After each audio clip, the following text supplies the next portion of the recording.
ગુજરાત વિધાનસભા ગૃહમાં દંડની જોગવાઈનું બિલ થઈ શકે છે રજૂ।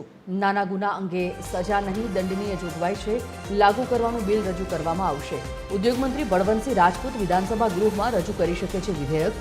પોલીસ, જેલ તંત્ર અને કોર્ટ કાર્યવાહી ઘટાડવા સરકારે આ નિર્ણય કર્યો છે।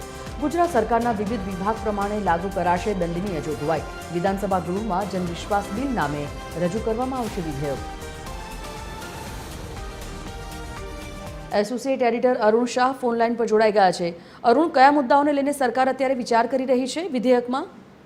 સંજુની સૌથી મહત્વપૂર્ણ છે કે 8મી થી 10મી સપ્ટેમ્બર દરમિયાન જે ત્રિદિવસીય ચોમાસુ સત્ર યોજાઈ રહ્યું છે તેના સંદર્ભે કેટલાક સરકારી મહત્વપૂર્ણ વિધેયકો ગુજરાત સરકાર દ્વારા લાવવામાં આવે તે પ્રમાણેની કવાયત હાથ ધરવામાં આવી છે। જેના ભાગરૂપે સૌથી મહત્વપૂર્ણ કહી શકાય એવા જેમાં સજાકીય જોગવાઈ હાલના તબક્કે રહેલી છે, પરંતુ સજાકીય જોગવાઈના સ્થાને દંડનીય જોગવાઈ કરીને તે ગુનાને નાનો ગુના તરીકે ગણી તેને ફરીથી પુનરાવર્તન ન થાય તે પ્રમાણેનું પદાર્થપાર પણ આરોપીને મળી શકે તે પ્રમાણેની કવાયત હાથ ધરવામાં આવી છે। ઉદ્યોગ મંત્રી બળવંતસિંહ રાજપૂત દ્વારા આ અંગેનું સરકારી વિધેયક ગૃહમાં રજૂ કરવામાં આવશે। ખાસ કરીને જોઈએ તો ગુજરાત સરકારના વિવિધ વિભાગોનું, ખાસ કરીને નગરપાલિકા છે, શહેરી વિકાસ છે, તેવા મહત્વના વિભાગો કહી શકાય, એટલે કે નાના નાના વિભાગો જે કહી શકાય, દુકાન અને સંસ્થાના સંદર્ભના જે મહત્વના કાયદા લાગુ કરવામાં આવે છે, જેમાં હાલના તબક્કે સજાકીય જોગવાઈ કરી છે, પણ જેના કારણે કોર્ટની કાર્યવાહી છે, પોલીસ તંત્રની કાર્યવાહી છે, જેલની તંત્રની કાર્યવાહી છે, આ કાર્યવાહીમાં વિલંબ થવાના કારણે તેના ચુકાદા આપવામાં પણ વિલંબ થાય છે।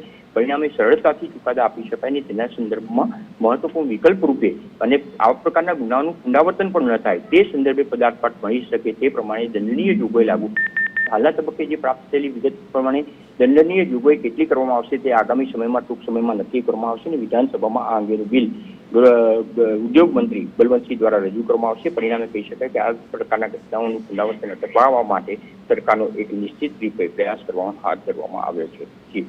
જાણકારી બદલ ધન્યવાદ અરુણ।